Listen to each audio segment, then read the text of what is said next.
Welcome back to Infidelity Tales Lab. We're incredibly grateful for your support. Before we begin today's tale, tell us, which city or country are you joining us from? We love connecting with our global audience. Now let's dive into today's story. Chapter 1, Glass Houses. James Callahan gripped the crystal tumbler in his hand, watching his wife, Rebecca, sprawl across their imported Italian leather couch. The diamond necklace he'd given her for their 10th anniversary still adorned her neck, catching the morning light that streamed through the windows. Her wine-stained lips parted slightly as she snored, oblivious to how her drunken confession had just demolished 13 years of marriage.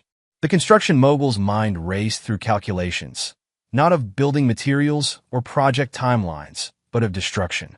At 42, James had built his empire from nothing, climbing from job sites to boardrooms through sheer force of will. Now, standing in his living room at 7 a.m., he contemplated how to dismantle someone else's world with. Brad was always the one I really wanted. Rebecca's words from hours earlier replayed in his mind. She'd been on her fourth glass of wine, past the point of maintaining her carefully crafted facade. You were just safe. My backup plan. Her laughter had echoed through their custom-designed living room. 13 years, Jimmy, and I never really loved you. James raised the tumbler to his lips, letting the aged scotch burn away the bitter taste of betrayal. His father's voice echoed in his thoughts. Control the battlefield before engaging the enemy. Michael Callahan, former Navy SEAL, had drilled military discipline into his son from an early age. After James's mother died, it had been just the two of them, and those lessons had served him well in business. Now they would serve a different purpose. The sound of heels clicking on marble drew his attention. Maria, their housekeeper, stopped short in the doorway, her eyes widening at the scene before her. Mr. Callahan, I'm sorry I didn't... James held up a hand, his voice steady and cold. It's fine, Maria. Mrs. Callahan had a late night. Please ensure she has aspirin and water when she wakes up. I'll be in my study. In his mahogany-paneled sanctuary, James accessed his computer and pulled up his contacts. The first call went to his head of security, Frank Torres. Frank, I need a full surveillance package on Brad Morrison. Everything, financial records, medical licenses, current address, phone records. And Frank, this stays between us. Understood, boss. Clean and quiet. Next came the banking records. As CEO of Callahan Construction, James had cultivated relationships with every major financial institution in Boston. Rebecca's trust fund, which he'd carefully managed for years, would require special attention. A soft knock interrupted his planning. Emma, their 15-year-old daughter, stood in the doorway, already dressed for school in her Beacon Hill Academy uniform. Dad, is Mom okay? I heard her coming in really late last night. James studied his daughter's face. Rebecca's delicate features, but his own determined jaw and sharp intelligence. The possibility that she might not be his biological child sent a spike of rage through him, but he maintained his composure. Your mother's fine, sweetheart. Just a bit under the weather.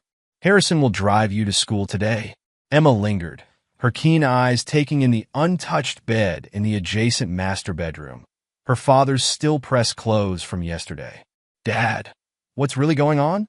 James stood and crossed to his daughter, placing his hands on her shoulders. Nothing you need to worry about right now. Focus on your studies. We'll talk more later. After Emma left, James returned to his computer. A message from Frank already waited in his encrypted email. Morrison took position at Mass General 6 months ago. Cardiothoracic Surgery Department. Notable gambling activity flagged at Mohegan Sun and several offshore sites. More details incoming. The pieces began falling into place. Rebecca's sudden interest in hospital volunteering. Her girls' nights that ran increasingly late. The secret glances at her phone. A text from his construction site manager provided a needed distraction. Crisis at Seaport Project. Need immediate decision. On my way, James replied. He'd built his reputation on hands-on management, and maintaining normalcy was crucial now. Before leaving, he stood in the living room once more. Rebecca had shifted, the diamond necklace now twisted awkwardly around her throat. He remembered the day he'd bought it.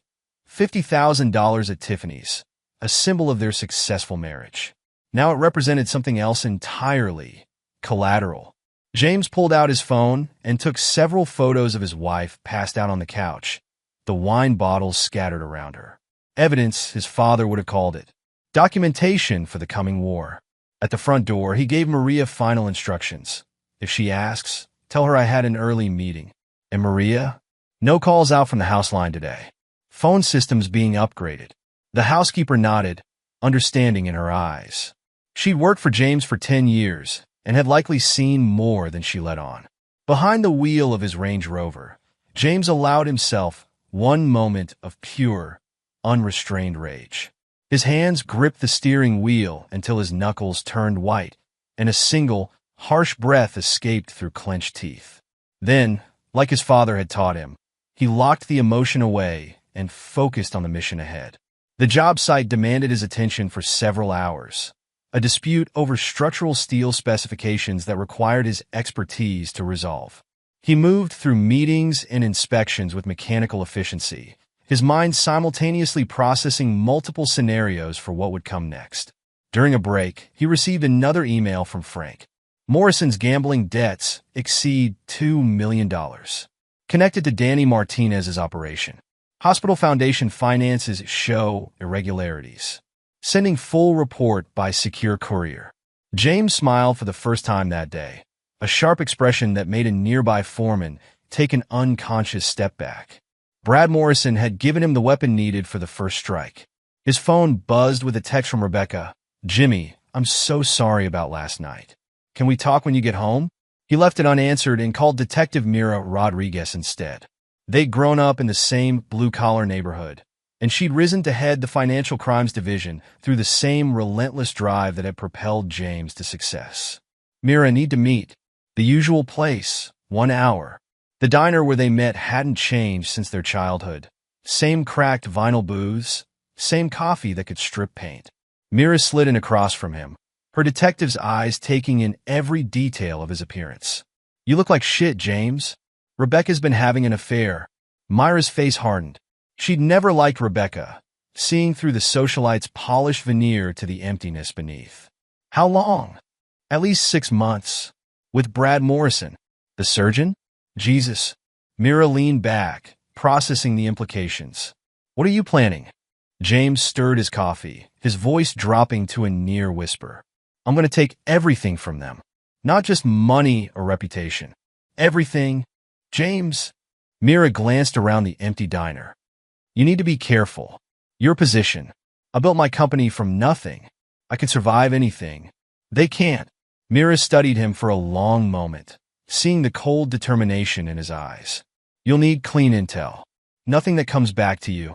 That's why I'm here. She nodded slowly. I'll help. But James? Remember Emma. Whatever you do, she needs her father. The mention of Emma sparked another wave of rage, but James channeled it into his planning. I know.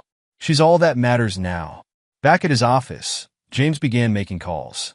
A city councilman who owed him for some discreet renovations. A bank executive whose daughter had gotten into Harvard thanks to James's alumni connections. The head of the hospital board, whose summer house had been built at a suspicious discount. Each conversation was carefully crafted, planting seeds that would bloom into destruction. By the time he finished, the foundations of Brad Morrison's life had been mined with explosives. All that remained was to light the fuse. Rebecca called 3 more times. He let each one go to voicemail, imagining her growing panic as she tried to remember exactly what she'd revealed in her drunken state. The final email of the day came from his private investigator. DNA testing facilities, discreet and reliable, with same-day results. James stared at the information for a long time before saving it to an encrypted folder. The sun had set by the time he drove home, his plans laid out with the same meticulous attention he gave to his construction projects. Rebecca's BMW was gone from the driveway, probably seeking refuge with her society friends, trying to spin the story her way. Emma sat at the kitchen island, textbooks spread around her, looking up as he entered. Dad, can we talk now? James saw the worry in her eyes, the same determination he felt in his own heart. Whatever the DNA results might show, this was his daughter. She deserved the truth. Most of it. Anyway, let's order pizza, he said, shrugging off his jacket. Your favorite place? Over pepperoni and mushroom pizza. James listened as Emma described the changes she'd noticed in her mother's behavior. The late nights, the secret phone calls, the new clothes and sudden interest in fitness. I'm not stupid, Dad, she said finally. I know something's really wrong. James reached across the island and squeezed her hand. No, you're not stupid. You're my daughter, and you deserve better than lies. Are you and Mom getting divorced? The direct question, delivered with such adult composure, made James's chest tighten. Would that upset you? Emma was quiet for a moment, picking at her pizza. I think it would upset me more if you stayed together just for me. I've seen how she treats you, Dad, like you're not good enough for her fancy friends. But you're the one who actually built something. Pride and love warred with the anger in James's heart. Whatever happens, you're my priority. Remember that. Later, alone in his study, James opened the secure files Frank had sent. Brad Morrison's life spread across his screen. Medical school records, gambling debts, hospital finances, private appointments. The man who'd helped destroy his marriage had left himself vulnerable on multiple fronts. A text from Mira lit up his phone. Financial Crimes is opening a quiet investigation into hospital foundation irregularities. Completely unrelated to you, of course. James smiled and poured himself another scotch. The pieces were in motion. Soon, Brad Morrison would learn the cost of taking another man's life for granted. Rebecca would discover that Herb's safe choice had been anything but safe. In the morning, he would begin making arrangements for DNA testing.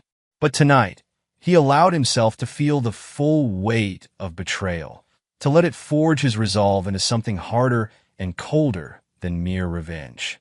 The diamond necklace lay on his desk, retrieved from Rebecca's neck before she'd woken. In the dark of his study, it sparkled with promises of destruction rather than love. Chapter 2. The Unraveling. The week following Rebecca's confession unfolded with the precision of a military operation. James moved through his daily routines like an actor performing a well-rehearsed play, while beneath the surface, his investigators pieced together the full extent of Brad and Rebecca's betrayal. Monday morning found him in his corner office downtown, reviewing Frank Torres's latest report. The surveillance photos spread across his desk told a story that made his jaw clench. Rebecca and Brad emerging from a boutique hotel in Back Bay, sharing an intimate lunch at a secluded restaurant, disappearing into an apartment building that didn't match either of their official addresses. The apartment's registered to a shell company, Frank explained, standing at parade rest before James's desk. Morrison's been making payments through an offshore account. Same account shows regular transfers to some interesting characters in Vegas. James studied a particular photo, Rebecca laughing at something Brad had said, her hand resting intimately on his arm. The gambling connections? Danny Martinez runs a high-stakes operation. Morrison's in deep, way beyond a surgeon's salary. He's been making payments, but he's falling behind. And the hospital foundation? Frank placed another folder on the desk. Morrison sits on the board, overseeing charitable donations. Large sums have been moving through accounts he has access to. Our forensic accountant found discrepancies dating back 6 months. James nodded slowly, his mind calculating angles and leverage points. Keep digging. I want everything. After Frank left, James called his bank contact, Jonathan Pierce, at First Boston Trust. John, remember that favor you owe me? Time to collect. I need Rebecca's trust fund frozen. Immediately. James, that's not exactly. Your daughter's Harvard acceptance. The rowing team scholarship. Would be a shame if someone looked too closely at those donations. A heavy silence filled the line. I'll need a reason. Suspicious activity. Possible criminal investigation.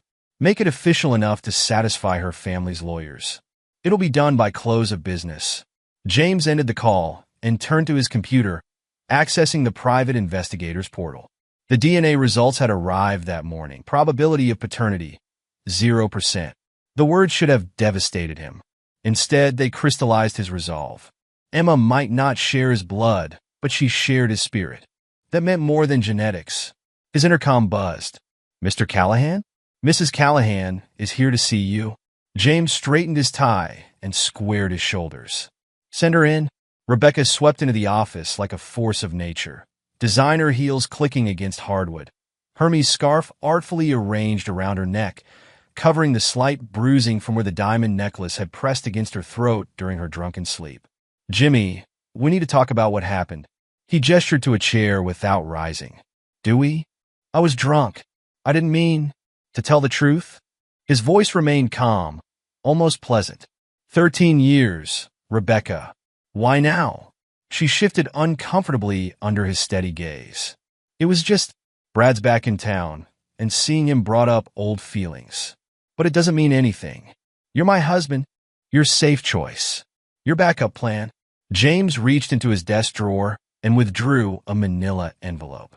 Tell me about the apartment in Back Bay. The color drained from Rebecca's face. What? Unit 1205, the Grandview. Lovely views of the harbor, I'm told. Though I suppose you and Brad weren't focused on the scenery. James, I can explain. He held up a hand, silencing her. Can you explain this too? He slid the DNA results across the desk. Rebecca's hands trembled as she read the report. How did you? Does Brad know? That Emma is his? I never told him. Tears welled in her perfectly made-up eyes. Please, Jimmy, you can't. Can't what? His voice dropped to a dangerous whisper. Can't be angry that my wife has been lying to me for 15 years? Can't be furious that the daughter I raised isn't mine? Or can't do anything about it? What are you going to do? James smiled, the expression never reaching his eyes. Nothing. Yet. Go home, Rebecca. Enjoy your comfortable life while you can. After she fled his office, James made another call, this time to Detective Rodriguez. The diner was empty when he arrived, save for Mira nursing a cup of coffee in their usual booth. She pushed a file across the table as he sat down. Morrison's been cooking the hospital's books. We've got enough for a warrant, but my captain wants to build a stronger case before moving. How long? A month, maybe 2. James. She leaned forward, lowering her voice. What you're planning, it could destroy everything you've built. He stirred his coffee, watching the dark liquid swirl. They already destroyed everything, Mira. I'm just arranging the funeral. And Emma? What happens when she learns the truth? She's stronger than anyone knows. Like her father. He met Myra's concerned gaze. Her real father. The detective's eyes widened slightly. You confirmed it? This morning. Brad Morrison's been her biological father all along. Jesus, James. Mira ran a hand through her short dark hair. That changes things. No, it doesn't. Emma is my daughter in every way that matters. But Brad and Rebecca? They don't get to walk away from this. Back at his office, James received an urgent message from his contact at the hospital board. Morrison had called an emergency meeting, attempting to explain discrepancies in the Foundation's accounts. The noose was tightening. Chapter 3, Pieces in Motion. James maintained his routine with military discipline as he orchestrated the opening moves of his response. Each morning, he left for work at precisely 7:30 a.m., kissing Emma goodbye as Harrison waited with the car. Each evening, he returned home to share dinner with his daughter, listening to her stories about school, while Rebecca made increasingly transparent excuses for her absences. Mom said she's having dinner with Aunt Caroline again. Emma mentioned one evening, pushing her pasta around the plate. That's the 3rd time this week. James set down his fork. Your Aunt Caroline is in Paris until next month. I know. Emma's voice carried a weight beyond her 15 years. Dad, I need to show you something. She pulled out her phone and opened a folder of photos. James's hands tightened around his glass as he swiped through them. Rebecca and Brad entering the Grandview apartment building, sharing intimate moments in public, acting like love-struck teenagers rather than middle-aged adulterers. How long have you been collecting these? 3 months. Emma's chin lifted defiantly. I'm not stupid, Dad. I saw how Mom changed when he came back to Boston. The new clothes, the gym membership, the volunteer work at the hospital. James reached across the table and gripped his daughter's hand. You shouldn't have had to deal with this alone. I'm a Callahan. She squeezed his hand back. We handle our problems. The moment crystallized something in James's mind. Emma was his daughter, biology be damned. She had his strength, his strategic mind, his unwavering loyalty. Brad Morrison might have contributed DNA, but James had shaped her character. Later that night, in his study, James received an encrypted email from Frank Torres. Boss, Morrison's getting sloppy. Made contact with Danny Martinez's people at an underground casino. Caught it on video. Martinez isn't happy about the payment schedule. James picked up his secure phone and dialed a number he rarely used. Mr. Callahan. The voice on the other end was smooth, professional. How can my security firm be of service? I need information on Danny Martinez's operation. Specifically, his relationship with Brad Morrison. That could be complicated. Money isn't an issue. A pause. I'll have something for you tomorrow. The next day brought Rebecca home early, her usual polish cracking around the edges. She paced the kitchen as James calmly ate his lunch. The bank won't release my trust fund. Her voice trembled with barely controlled panic. Daddy's lawyers say there's some kind of investigation. How unfortunate. James took another bite of his sandwich. Rebecca's eyes narrowed. Did you do this? I'm just a simple contractor, remember? Your safe choice. I hardly understand complex financial matters. I need that money, James. He met her gaze steadily. What for, Rebecca? Hospital volunteering doesn't pay that well. The color drained from her face. What are you? Unit 1205 must have a lovely view. Though the lease seems rather expensive for a part-time surgeon's salary. Rebecca gripped the counter for support. You don't understand. I understand perfectly. James stood, placing his plate in the dishwasher with deliberate care. You should ask Brad about his gambling debts. Danny Martinez isn't known for his patience. How do you know about? She stopped herself, but the damage was done. I know everything, Rebecca. Every lie, secret meeting, dollar he's stolen from the hospital foundation to pay his debts. The only question is, what do you think I'm going to do with that information? She took a step back, seeing her husband clearly for the first time in 13 years. Not the safe choice, but a predator who had been patiently waiting to strike. Jimmy, please. You should go lie down. His voice was gentle, which somehow made it worse. You look tired. All those late nights must be catching up with you. After she fled upstairs, James checked his messages. The security firm had delivered its report on Danny Martinez. The information surpassed his expectations. Detailed records of Brad's gambling debts, proof of threatening messages, even surveillance photos from the casino. The next piece fell into place that afternoon. Detective Rodriguez called as James was leaving a construction site. We've got Morrison's financial records. The hospital foundation money definitely went through his personal accounts before hitting the offshore ones. My captain's given the green light to move forward with the investigation. How long? We'll start interviewing hospital board members next week. Morrison doesn't know yet, but he will soon. James hung up and made one more call to his contact at the Boston Globe. The reporter had been eager to repay James for keeping certain construction accidents out of the papers years ago. Now, that debt would be settled with a series of explosive articles about financial misconduct at one of Boston's most prestigious hospitals. The foundation was laid. Brad Morrison's carefully constructed life would soon collapse under the weight of his own choices. Rebecca would watch helplessly as her lover imploded, taking her reputation and security with him. But first, James had one more card to play. He found Emma in the library, studying for her biology exam. The irony didn't escape him. How would you feel about spending more time with your grandfather? Emma looked up, surprised. Grandpa Mike? Is he coming to visit? I think it's time he moved back to Boston. James sat beside his daughter. Things might get complicated here soon. Having him around would make me feel better. Because of Mom and Brad? James studied her face. The determination in her eyes, the set of her jaw. So much like his own. Yes, your grandfather. He understands complicated situations. Military training. You think we'll need military training? I think we need family we can trust. James pulled out his phone and showed her the DNA test results. There's something you should know. Emma read the report slowly, her hands steady. When she looked up, her eyes were dry. Does this change anything? Only if we let it. She nodded once, decisively. Then we don't let it. You're my dad. Biology doesn't matter. James felt a fierce pride surge through him. Rebecca and Brad could have their affair, their secret apartment, their ill-gotten money. They would never understand what real loyalty meant. That night, as James reviewed the final pieces of his plan, a text arrived from an unknown number. Martinez wants to meet. Neutral ground. Tomorrow. The message represented an unexpected opportunity, but also a risk. Danny Martinez wasn't known for peaceful negotiations. Still, the potential for additional leverage was too tempting to ignore. James sent a single-word reply. Where? The response came immediately. Your choice? He smiled in the darkness of his study. Even Boston's notorious underground casino boss understood the importance of home field advantage.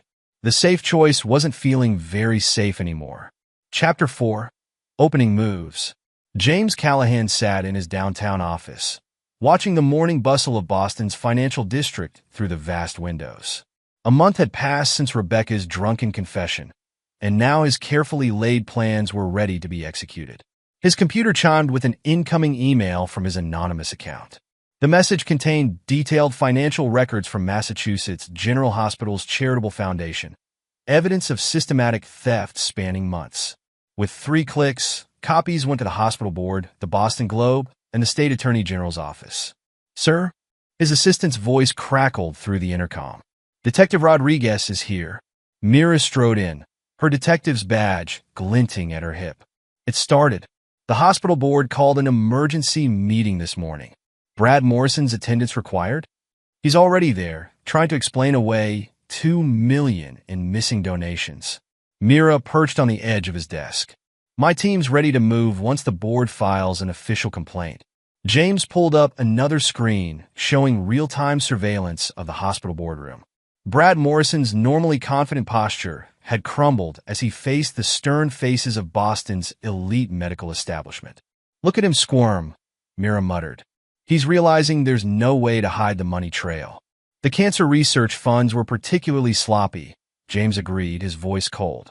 Danny Martinez must have been pressing hard for payments. Speaking of Martinez, Mira lowered her voice. Word is he's not happy about Morrison using stolen charity money to pay gambling debts. Bad for business when the feds get involved. James's phone buzzed with a text from Frank Torres. Package delivered to Martinez. He's reviewing the evidence now.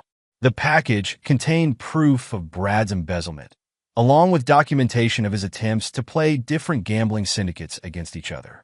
Danny Martinez wouldn't appreciate learning that his prime customer had been negotiating with rival operations. A call from Rebecca interrupted his thoughts. He let it go to voicemail, imagining her panic as she discovered her trust fund access had been frozen. The timing wasn't coincidental. James had ensured the bank's action coincided with the hospital board meeting. His next call came from William Montgomery, Rebecca's father. What the hell is going on, James? The bank's frozen Becky's accounts pending a criminal investigation. Hello, William. I'm afraid I don't handle the family's banking matters anymore. James's voice dripped with false concern. Perhaps you should ask Rebecca about her recent financial activities. Or Brad Morrison's. A sharp intake of breath. Morrison? What does he have to do with this? You might want to read tomorrow's Boston Globe. I hear there's an interesting story breaking about hospital foundation funds and gambling debts. The line went dead. James checked his watch. Right on schedule. William would be calling his country club friends, desperately trying to contain the impending scandal. His office door opened again, this time admitting Frank Torres. Boss, we've got movement at the hospital. Morrison just left the board meeting. He's headed to the Back Bay apartment. And Rebecca? Already there. She got the trust fund notification an hour ago. James stood, straightening his tie. Time to make an appearance, I think. Call Harrison and have him bring the car around. The drive to Back Bay took 15 minutes. James used the time to coordinate with his team. The surveillance photos of Brad and Rebecca entering their love nest would hit social media within the hour, carefully timed to coincide with the first online headlines about the hospital investigation. Unit 1205 at the Grandview was registered to one of Brad's shell companies, an easy trail for investigators to follow. James had another team documenting each time the lovers met there, building a timeline of their affair that would destroy any attempts at denial. You sure about this, boss? Harrison asked as they pulled up to the building. Could get messy. Mess is exactly what we want, Harrison. Some things need to be seen, to be believed. The building security recognized him immediately. James's construction company had renovated the lobby last year. No one questioned his right to be there as he took the elevator to the 12th floor. He could hear the argument before reaching 1205. Brad's voice carried through the door, tight with panic. What do you mean it's frozen? All of it? Everything. Rebecca's voice cracked. The accounts, the cards, even my personal savings. Daddy's lawyers say there's some kind of investigation. This can't be happening. Not now. Martinez is expecting another payment this week. James pressed a small recording device against the door, capturing every word. More evidence for the right moments. Who's Martinez? Rebecca's voice rose higher. Brad, what have you done? Nothing. It's just, I had some gambling debts, but I was handling it. With what money? A pause. The hospital foundation had cash flow flexibility. I was going to pay it back. The foundation? The Children's Cancer Research money? Rebecca's voice turned hysterical. Are you insane? James's phone vibrated. The first Boston Globe article had just gone live. Right on cue, Brad's phone began ringing inside the apartment. Morrison? What? No, that's impossible. The board meeting was confidential. The Globe? What article? James stepped back from the door, his work there done. The recording would make excellent leverage later, but for now, the priority was ensuring his own alibi. He had a lunch meeting scheduled with the mayor, a public appearance that would distance him from the day's events. His phone buzzed again. Eleanor Montgomery, Rebecca's mother, was calling. He answered as he stepped into the elevator. James, darling. Eleanor's socialite polish couldn't quite hide her desperation. There must be some misunderstanding about Rebecca's accounts. I'm afraid not, Eleanor. The bank's compliance department flagged some concerning transactions. They're quite thorough when it comes to potential criminal activity. Criminal? But surely, I understand Brad Morrison's name came up in their investigation. Something about misappropriated hospital funds? Eleanor's sharp gasp told him she'd just seen the news. Oh God, the foundation money? Rebecca wasn't involved in that. Was she? I couldn't say. I'm just a simple contractor, remember? These complex financial matters are beyond me. The elevator reached the lobby. I should go. I'm having lunch with Mayor Collins. Give my best to William. The mention of the mayor was deliberate. The Montgomerys would understand the message. James had powerful friends too, and they'd chosen the wrong man to underestimate. Harrison held the car, door open. Where to, boss? La Maison. I believe we're about to have a very productive lunch with His Honor. As they drove, James checked his messages. The surveillance photos had hit social media, spreading through Boston's elite circles like wildfire. Brad and Rebecca's affair was now public knowledge, their attempts at discretion destroyed. Another message from Frank. Martinez's people spotted at the hospital. They're asking questions about Morrison's access to foundation accounts. Perfect. The criminal element would add pressure from directions Brad couldn't handle. A surgeon with wealthy connections was one thing. A desperate man ducking mob debts was another entirely.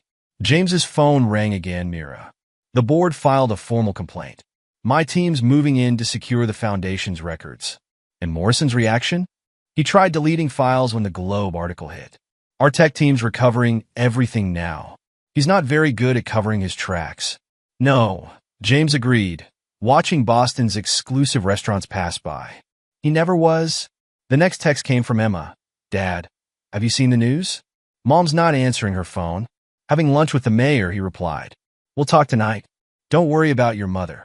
Emma's response was pure Callahan strength. I'm not worried about her. I'm worried about what she'll try to do next. James smiled. His daughter understood the game better than Rebecca ever had. The safe choice had turned out to be anything but safe for those who betrayed him. La Maison's maitre d' greeted him with perfect deference, leading him to a private room where Mayor Collins waited. As James took his seat, his phone displayed another update. Brad Morrison had been suspended from the hospital pending investigation. The storm was gathering strength. Soon, Brad and Rebecca would learn the true cost of underestimating James Callahan. Chapter 5. Countermoves. Rebecca's hands trembled as she paced the marble foyer of her parents' Beacon Hill mansion. The Boston Globe article about Brad's embezzlement had exploded through their social circles, followed quickly by viral photos of their secret meetings. Their careful fiction of mere friendship had shattered. How could you be so stupid? Eleanor Montgomery's voice cut like crystal. Stealing from a children's cancer charity? What were you thinking? I didn't steal anything. Rebecca protested. That was all Brad. I didn't know. But you knew he was gambling. William Montgomery's normally ruddy face had gone pale. You knew he was in trouble, and you said nothing. I thought I could help him. Rebecca sank onto a Louis XIV chair.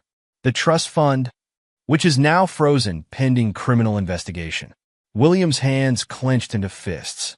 Do you have any idea what this will do to our family's reputation? Eleanor paced the room, her Hermes scarf fluttering. We have to get ahead of this. Issue a statement distancing ourselves from Morrison. Make it clear you were manipulated. What about James? Rebecca's voice cracked. He has to be behind this. The timing. James? William barked out a harsh laugh. The simple contractor you never thought was good enough? He's having lunch with the mayor right now, while your lover is being investigated for stealing from sick children. Rebecca's phone buzzed. Another call from Brad. She'd stopped answering after their fight at the apartment. His messages had grown increasingly desperate as the day wore on. What are we going to do? She whispered. Eleanor's face hardened. We are going to salvage what we can of the Montgomery name. You're going to file for divorce before James does. And claim what? William interjected.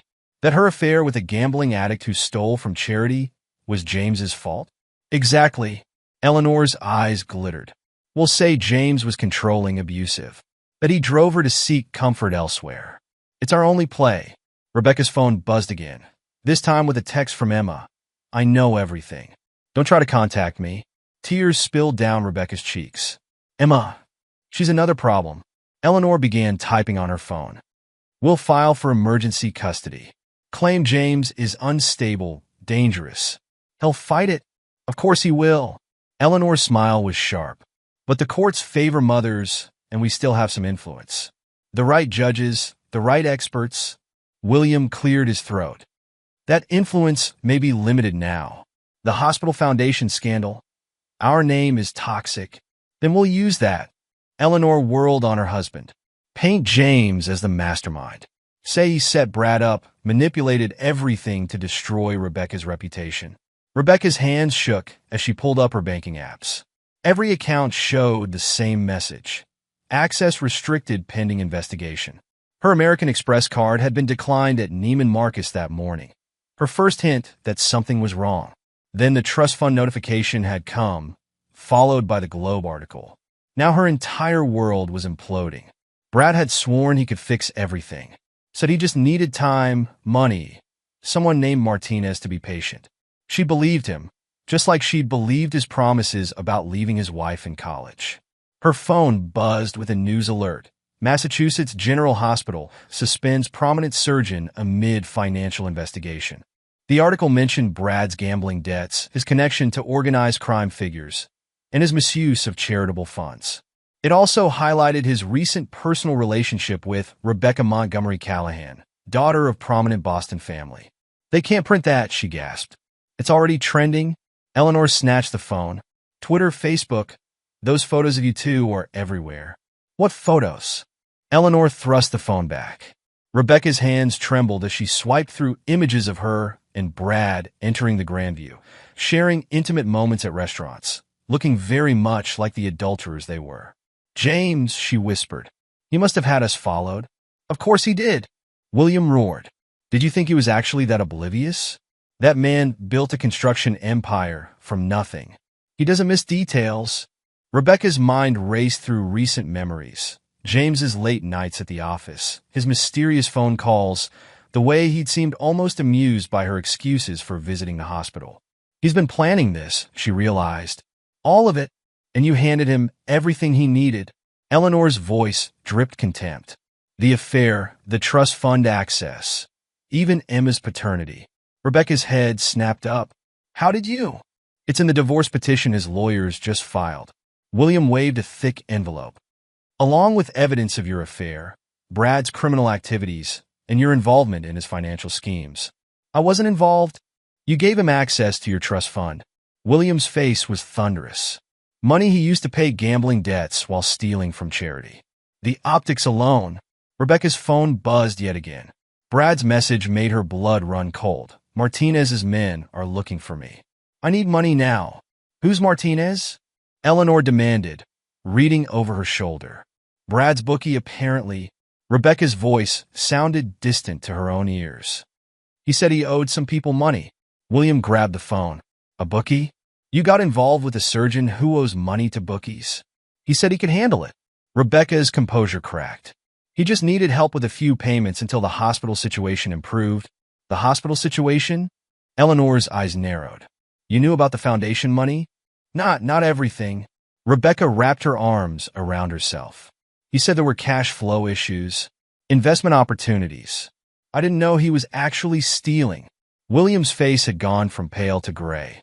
How much of your trust fund went to pay his gambling debts? Maybe $500,000? Rebecca whispered. He promised to pay it back. The sound of shattering crystal made her jump. Eleanor had thrown a baccarat vase against the wall. $500,000? Her mother screamed. To pay a bookie? Martinez isn't just a bookie. William was reading something on his phone. He runs one of the biggest illegal gambling operations in New England. Connected to organized crime. Rebecca's phone lit up with another message from Brad. They're saying you knew about the foundation money. Did you tell someone? I didn't know. She typed back frantically. I swear. Then why is James Callahan having lunch with the mayor while my life falls apart? Rebecca stared at the message, remembering James's expression the morning after her drunken confession. She'd mistaken his calm for shock, his silence for weakness. Now she understood. She'd simply given him the excuse he needed to strike. We need a lawyer, Eleanor announced. Someone who can spin this properly. Paint you as the victim of both Brad's manipulation and James's revenge. James has evidence, William reminded her. Real evidence, not just spin. Then we'll fight fire with fire. Eleanor's jaw set. Rebecca called Dr. Walsh. We need Emma's therapist to document James's controlling behavior. Rebecca's laugh held an edge of hysteria. Dr. Walsh won't help. She knows everything. What do you mean, everything? Emma's been telling her about the affair for months. Showing her evidence, she collected herself. William sank into a chair. Your daughter was gathering evidence against you? She's just like him. Rebecca's voice broke. Everyone thinks James is the safe, steady one. But he's not. He's the most dangerous man I've ever met. Her phone chimed with a final message from Brad. Martinez knows about us. Says you're as responsible as I am. God help us both. Rebecca looked up at her parents, seeing their carefully maintained world crumbling around them. What have I done? You've destroyed everything, Eleanor said flatly. Now we have to see what we can save from the wreckage. Outside the mansion's windows, reporters had begun to gather. The Montgomery name, once a shield against scandal, now acted as a beacon drawing media attention. Rebecca's phone buzzed one last time, a message from James. You wanted Brad. You got him. Enjoy the consequences. She stared at her phone, finally understanding the full magnitude of her mistake. James hadn't been safe at all. He'd been a predator waiting for the right moment to strike. Chapter 6. Desperate Hours. Brad Morrison paced the confined space of his Back Bay apartment, panic rising in his throat as he watched his life implode through the relentless scroll of news updates on his phone. The hospital board suspension had been just the beginning.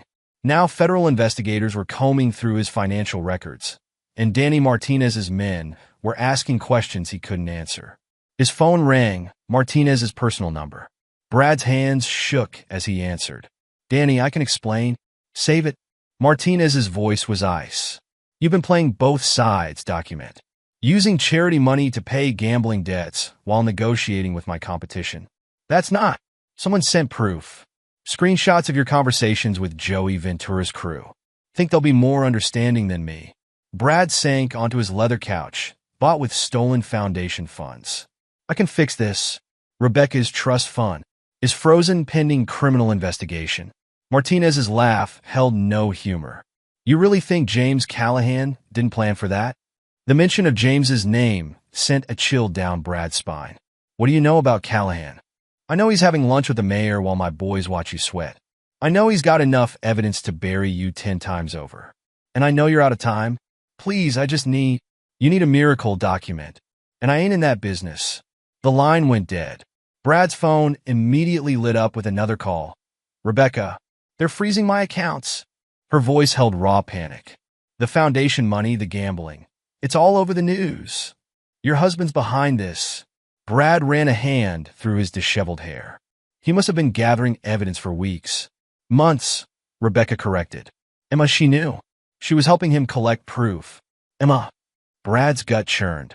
The daughter he'd never claimed, now turned spy against her own mother. Does she know about the DNA? Yes. James made sure of that, too. A sharp knock at the door made Brad jump. Through the peephole, he saw two of Martinez's enforcers in expensive suits. I have to go, he whispered into the phone. Don't call for a while. The enforcers' faces held professional detachment as they entered. No weapons visible, but their message was clear in their stance. Mr. Martinez is concerned about the attention you're bringing to his business interests, the taller one stated. The police investigation, Brad stammered. The hospital board will be the least of your problems if you don't make this right. The shorter enforcer smiled without warmth. You have 24 hours to deliver the outstanding balance. $2 million? That's impossible. My accounts are frozen. Not our problem, document clock's ticking. After they left, Brad called the one person who might still help, his lawyer, David Chin. It's worse than we thought, Chin said without preamble. Callahan's team didn't just document the affair. They've got proof you falsified medical records to cover gambling losses. What proof? Dates of procedures that never happened. Insurance claims for phantom surgeries. The foundation money was just the start. Brad's medical license. His career.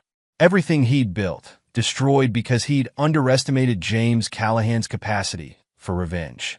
Can you fight it? Fight what? Chin's laugh was bitter. The federal investigation? The hospital board? Martinez's organization? Or your lover's husband, who apparently has half of Boston's power players in his pocket? There has to be something. There's nothing left to fight with. Your reputation is destroyed, your assets are frozen, and you've got organized crime breathing down your neck. My advice? Run. Run far and fast. Brad ended the call and stared at his reflection in the apartment's windows. The distinguished surgeon had vanished, replaced by a haunted man facing total destruction. His phone buzzed with a text from Rebecca. My parents are filing emergency custody papers, claiming James is unstable, dangerous. Brad barked out a harsh laugh. James Callahan, the calculating destroyer of lives, would eat them alive in court. Another knock at the door, this time Detective Mira Rodriguez, flanked by two uniformed officers. Dr. Morrison. Myra's badge glinted as she held up a warrant. Financial Crimes Division. We need to discuss some irregularities in the hospital foundation's accounts. I want my lawyer present. Already called him. Myra's smile was predatory. He's meeting us at the station, along with representatives from the FBI's white-collar crime unit. As the officers let him out, Brad's phone lit up with one final message from James Callahan himself. You took my wife and daughter. I took your entire life. Fair trade? In the police car, Brad finally understood. He hadn't just had an affair with a wealthy man's wife. He'd challenged a force of nature, a man who'd built an empire from nothing and would burn the world to protect what was his. The safe choice had proven to be anything but safe. And Brad Morrison's desperate hour was only beginning. Chapter 7. The Fall of Brad Morrison. Brad Morrison's final downfall began with a single email. The message hit the FBI's Financial Crimes Division at 9 a.m. on a Tuesday, containing detailed records of offshore accounts filled with embezzled hospital foundation money. By noon, federal agents had seized his office at Massachusetts General Hospital. By dinner, his face dominated local news broadcasts as reporters detailed his theft from children's cancer research funds.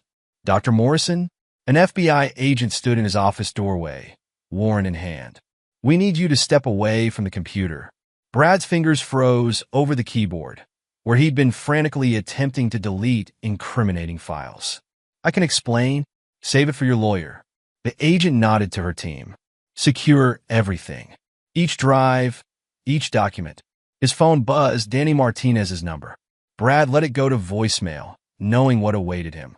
The unmarked envelope Martinez had received that morning contained proof of Brad's negotiations with rival gambling operations. His attempt to play different criminal organizations against each other had backfired spectacularly. Your personal devices too, Dr. Morrison. Another agent held out an evidence bag. Phone, tablet, laptop. Brad handed them over, his surgeon's hands trembling.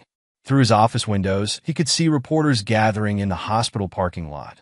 His colleagues averted their eyes as federal agents boxed up years of medical records. His office phone rang, the hospital board chairman. Brad, Richard Holbrook's voice dripped contempt. The board has voted. Your privileges are permanently revoked, effective immediately. Richard, please. $2 million, Brad. From Pediatric Cancer Research. Do you know how many children those funds could have helped? The line went dead as two more FBI agents entered, carrying boxes of financial records from the foundation office. Dr. Morrison? A junior agent approached. We found some irregularities in your surgical records. Several procedures billed to insurance that don't match hospital schedules.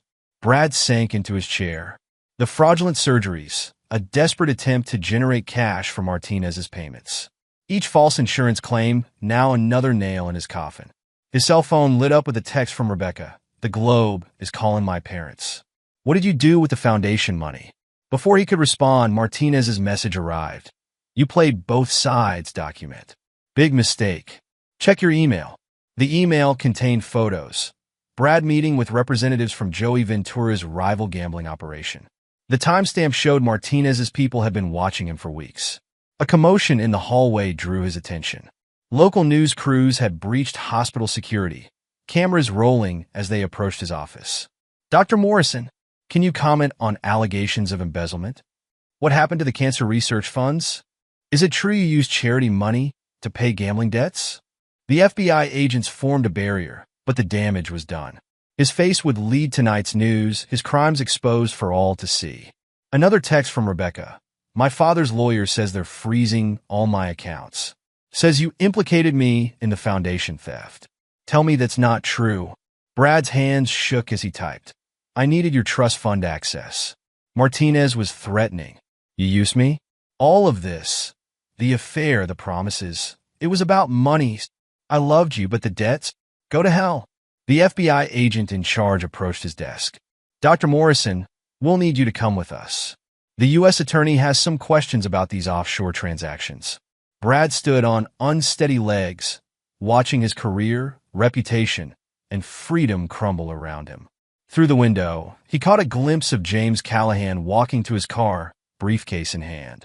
Their eyes met for a moment. James's cold and triumphant, Brad's filled with dawning horror. The safe choice husband had orchestrated this destruction. Each piece of evidence, each damning revelation, timed for maximum impact. We should go, Dr. Morrison. The agent's hand gripped his elbow. Unless you prefer to be arrested in front of the cameras? Brad took one last look at his office. At 15 years of medical practice, reduced to evidence boxes and crime scene tape. His phone buzzed one final time, a message from Martinez. Running won't help document. But feel free to try. The next hours passed in a blur of interrogation rooms and mounting charges. The U.S. attorney's evidence was overwhelming. Not just the foundation theft, but years of fraudulent insurance claims, falsified medical records, and money laundering through offshore accounts. His lawyer arrived looking grim. They have everything, Brad. Bank records, hospital documents, even recordings of your conversations with Martinez's people. How? Someone's been building this case for months. Recording everything, documenting each transaction. The lawyer shuffled his papers. Someone very thorough, very patient, and very motivated to destroy you. Brad thought of James Callahan's cold eyes in the hospital parking lot. Can you give me a deal? With which agency? The feds? The state? The medical board? Or the criminals you tried to double-cross? A detective entered the interrogation room. Mira Rodriguez from Financial Crimes. Dr. Morrison. She laid out photos of his meetings with Martinez's operators. Want to explain these payments? $2 million in embezzled charity funds, routed through your lover's trust fund accounts. I want immunity. From what? Federal charges? State charges? Or Danny Martinez's organization? Myra's smile held no warmth. Because right now, you're facing all three. Brad's phone sat on the table, screen constantly lighting up with messages from Rebecca, the hospital board, reporters seeking comment. Each one another nail in his professional coffin. I need protection, he whispered. Martinez's people are the least of your problems. Mira pushed a document across the table. The medical board is suspending your license pending investigation. The hospital's insurance company is filing fraud charges. And the IRS has some questions about those offshore accounts. Brad stared at his ruined hands. Once steady enough for delicate cardiac surgery, now trembling like a junkie's. James Callahan did this. Did he force you to steal from sick children? Make you falsify medical records? Compel you to sleep with his wife while using her money to pay gambling debts? Each question hit like a physical blow. Brad saw his future dissolving. No license, no practice, no reputation. Just federal charges and mob enforcers waiting to collect their due. His lawyer touched his arm. Brad, they're offering a deal. Full cooperation against Martinez's organization in exchange for consideration on the federal charges. Martinez will kill me. You should have thought of that before stealing from children with cancer. Mira stood. You have an hour to decide. After that, we go public with everything. Brad's phone lit up with a final message from James Callahan. Consequences, Dr. Morrison. Time to pay them. In that moment, Brad Morrison, respected surgeon, trusted physician, pillar of Boston society, broke. The facade crumbled, revealing the desperate coward beneath. He ran. Using his last clean credit card, he booked a flight to Miami. But he never made it to the airport. Martinez's men were waiting at his apartment, their message delivered with professional brutality. When Brad regained consciousness in the emergency room of his own hospital, he found federal agents outside his door and his medical license permanently revoked. His attempt to flee had only accelerated his downfall. The next morning's Boston Globe carried his story on the front page. Prominent surgeon charged in multi-million-dollar charity fraud. Below the headline, a photo showed him being led from the hospital in handcuffs. His distinguished career ended in disgrace. James Callahan read the article over breakfast, satisfaction glinting in his eyes. The man who tried to steal his family had lost everything: career, freedom, reputation.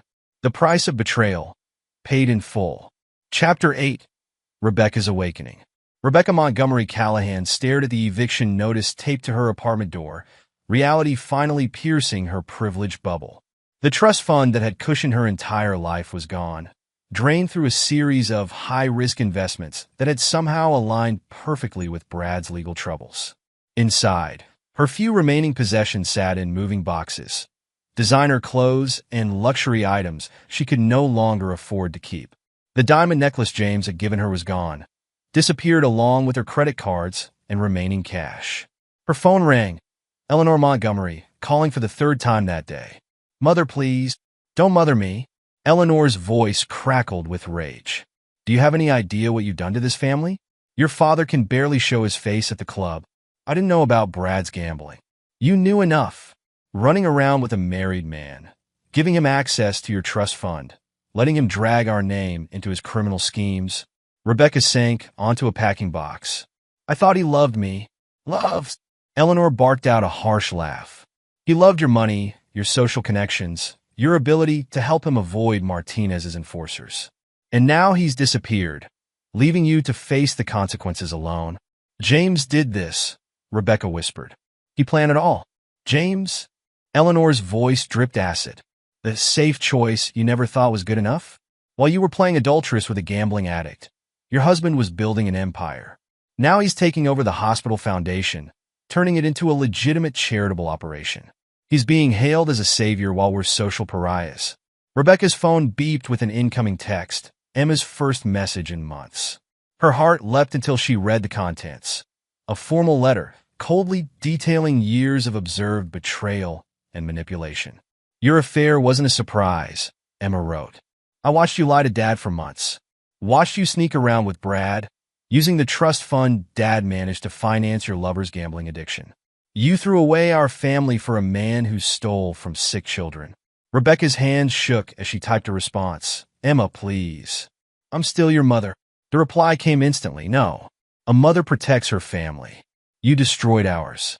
Dad raised me, loved me, taught me strength and loyalty. Biology doesn't make a parent. Character does. Eleanor's voice cut through her grief. Emma's refused to see us too. Another bridge you've burned. I need help, Mother. Money for an apartment, just until... Until what? Until Brad returns with his stolen millions? Until James forgives you? Until your reputation magically restores itself? I have nowhere to go. You have exactly what you chose. Eleanor's voice turned cold. Your father and I are moving to Palm Beach. The scandal, we can't stay in Boston. Don't contact us until this blows over. The line went dead. Rebecca stared at her phone, watching as each social media notification brought more bad news. Friends unfriending her. Club memberships revoked. Party invitations rescinded. A knock at the door made her jump. The building manager stood there, face stern. Mrs. Callahan, your credit card was declined. Without payment, you'll need to vacate by Friday. I can get the money. From where? He handed her another notice. Your husband's lawyers have been clear. The apartment lease is terminated. After he left, Rebecca opened her banking apps. Each account showed the same message. Access restricted pending investigation. Her American Express Black Card, a symbol of Montgomery family status, had been canceled. She tried calling Brad again, but his number was disconnected. His hospital office phone went straight to voicemail. His email bounced back undelivered.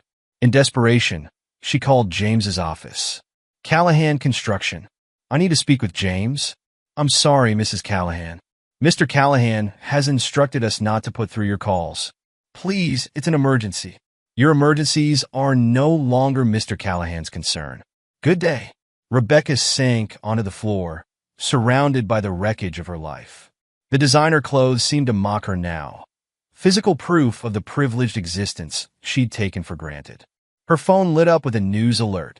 Disgraced surgeon's lover linked to charity fraud. The article detailed her role in Brad's schemes, painting her as either a willing accomplice or a fool who'd enabled his crimes.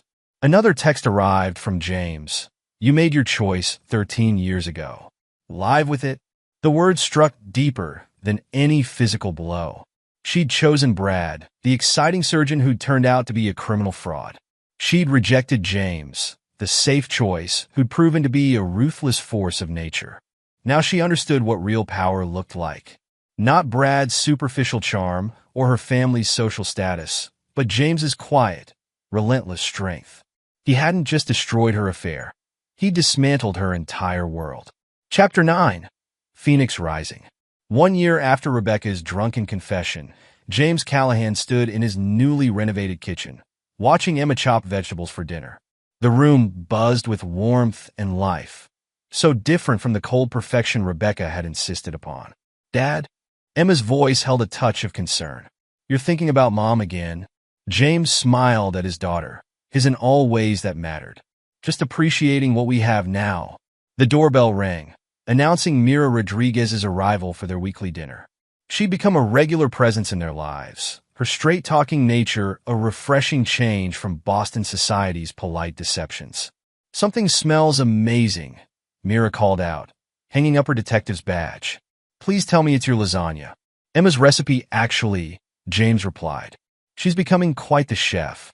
The kitchen filled with comfortable conversation as they prepared the meal together. James's company had expanded, absorbing the hospital's charitable foundation and transforming it into a model of transparency and effective giving. The foundation's new pediatric wing opens next month, he mentioned, passing Mira a glass of wine. Full funding for childhood cancer research. Quite a change from Morrison's days, Mira noted. Speaking of which, he's taking a plea deal.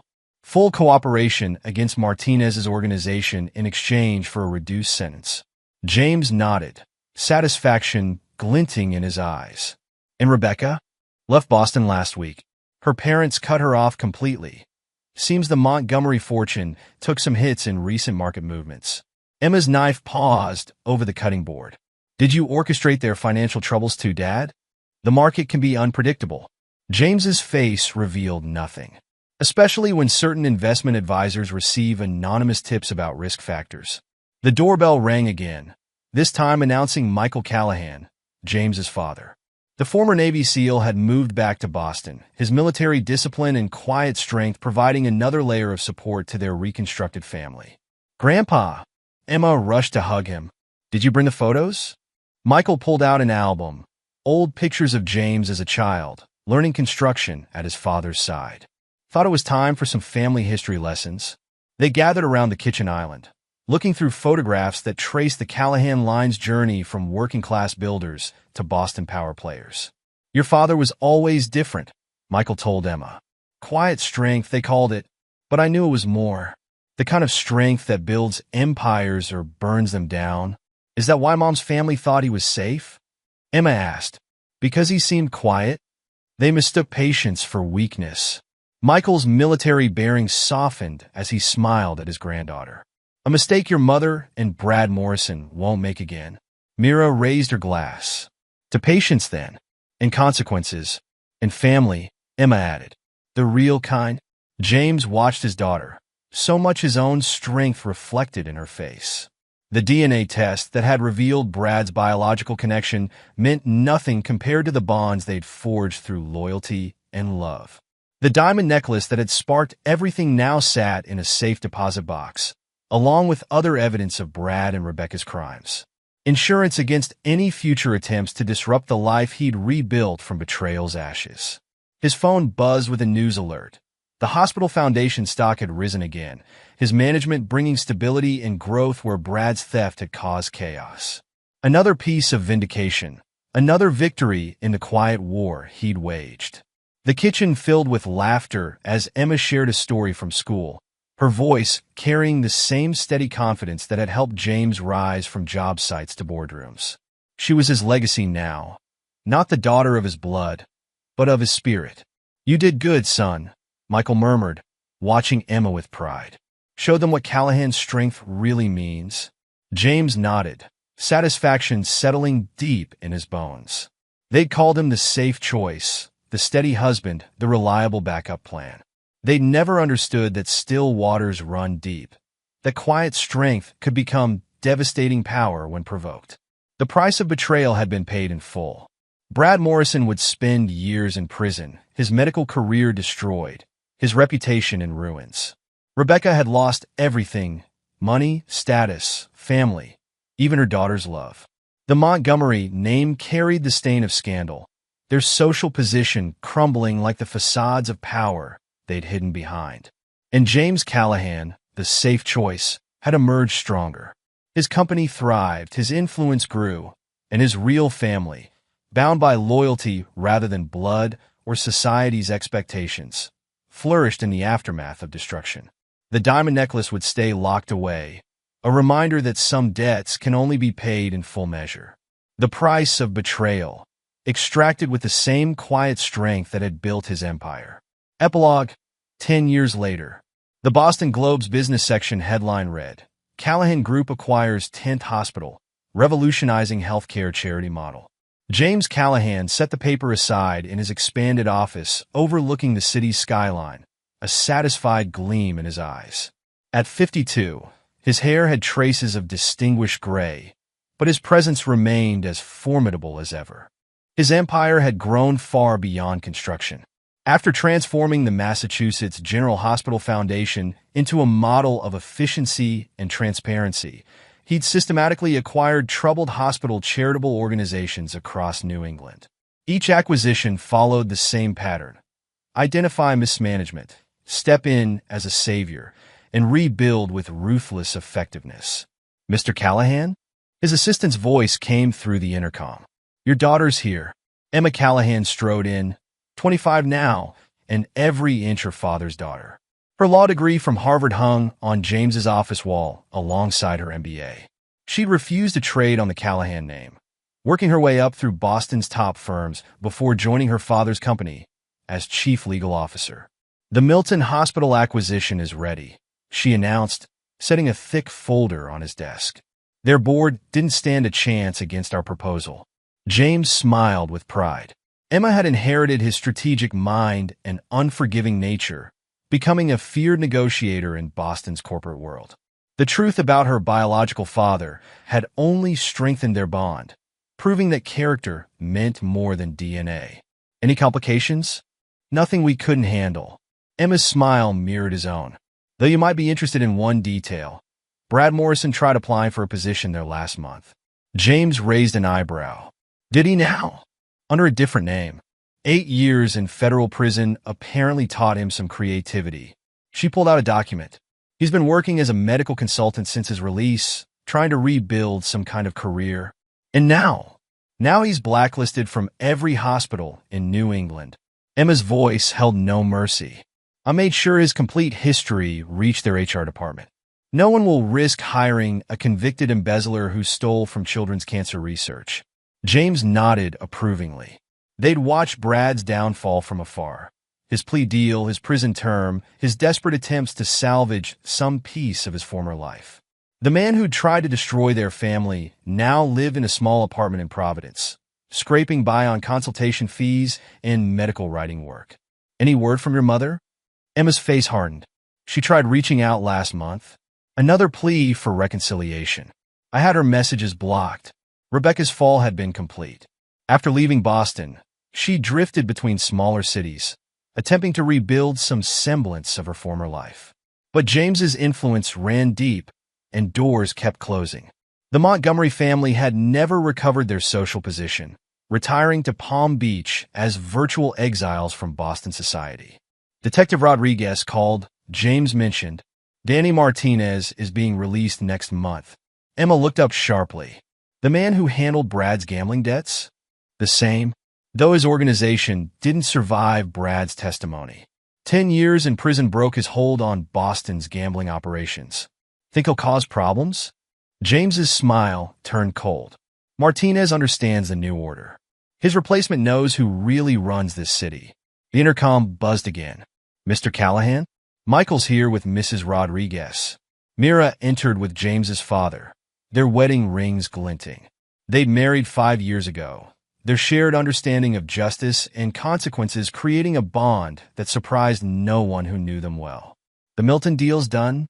Mira asked, her detective's instincts still sharp despite her promotion to commissioner of police. Emma handled it, James confirmed. The Callahan Group now controls charitable operations for most major hospitals in New England. Michael Callahan, still carrying his military bearing at 70, settled into a chair. Any pushback from the medical establishment? None they'd risk expressing. Emma's smile was razor-sharp. Our foundations have the highest efficiency ratings in the country. 95% of donations reach actual patients. Unlike Brad Morrison's day, Mira noted. Speaking of which, his parole officer called. He's requested permission to return to Massachusetts. Denied, I assume? James's voice held no question. Of course. His crimes against children's medical care make him permanently unwelcome in the state. The Callahan Group's influence extended far beyond business now. James had built a network of power that touched every aspect of Boston life. Construction, healthcare, politics, law enforcement. All managed with the same quiet strength that had once been mistaken for weakness. Emma checked her phone. The Robinson Foundation board meets in an hour. Another troubled hospital charity looking for salvation. Take Harrison with you, James instructed. He's earned partnership status with his loyalty. Harrison had risen from driver to key executive, his unwavering dedication during the Brad Morrison affair proving his worth. James rewarded loyalty above all else, building his inner circle from those who'd stood with him during the darkest times. Did you see last week's society pages? Mira asked, passing over a magazine. Rebecca made an appearance at a Palm Beach charity event. The photo showed a woman desperately clinging to past glory. Rebecca's attempt to maintain her socialite status in Florida's wealthy enclaves had met limited success. The scandal of her affair with Brad and their connection to stolen charity funds had followed her south. She tried contacting Emma again, James mentioned. Myra's face hardened. Still doesn't understand actions have consequences. Something she never learned from the Montgomerys. Michael's military assessment was precise. That family confused social position with actual power. Emma gathered her files, her Harvard law ring catching the light. The Montgomery name means nothing now. Dad made sure of that. The systematic dismantling of the Montgomery family's influence had been a masterpiece of patient revenge. Investment mistakes had eroded their fortune. Whispered rumors had destroyed their social connections. William and Eleanor lived as virtual recluses in their Palm Beach mansion, their once mighty name reduced to cautionary gossip at country clubs. The new pediatric cancer wing opens next month, Emma mentioned. The press wants a statement from the family. The wing would be the crowning achievement of James's Hospital Foundation work. Funded entirely by legitimate donations, it would provide cutting-edge treatment to children regardless of their family's ability to pay. Your mother's ghost finally exorcised? Mira asked quietly. There was never anything to exorcise. James's voice held absolute conviction. Rebecca was a chapter in a much longer story. The real story was always about building something lasting. Michael nodded proudly. The Callahan legacy. Emma's phone buzzed with another message. Brad's trying to apply for medical consulting work in Connecticut now. Handle it, James instructed simply. Already done? Emma's smile matched her father's. His detailed history will reach their licensing board tomorrow. No state in New England will risk their medical reputation by accepting him. The destruction of Brad Morrison hadn't ended with his prison term. Each attempt to rebuild his life met invisible barriers, his criminal past emerging at crucial moments to deny him any foothold in the medical community. Martinez asked about him during his exit interview, Mira mentioned. Seemed amused that the high-end mighty surgeon who caused his downfall is now writing patient education materials for pharmaceutical companies. Karma, Michael noted with military satisfaction. Or justice. James stood and walked to the windows overlooking his city. The Callahan Group's newest tower dominated the skyline, a physical testament to the empire he'd built from betrayal's ashes. The board meeting's in 10 minutes, Emma reminded him. They'll want to review the Milton acquisition details. The boardroom would be full of men and women who owed their positions to James's patronage.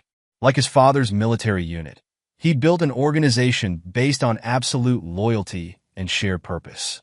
Harrison says the Providence Hospital Board is vulnerable, Emma continued.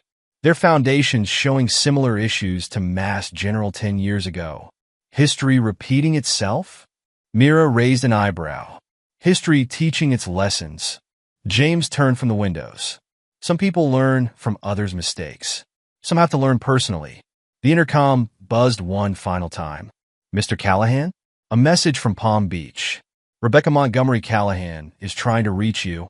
James exchanged glances with Emma, seeing his own steel reflected in her eyes. No response necessary. Some chapters stay closed. 10 years had transformed the safe choice into Boston's most powerful figure. The quiet strength that Rebecca and Brad had mistaken for weakness had remade the city's medical, business, and social landscapes.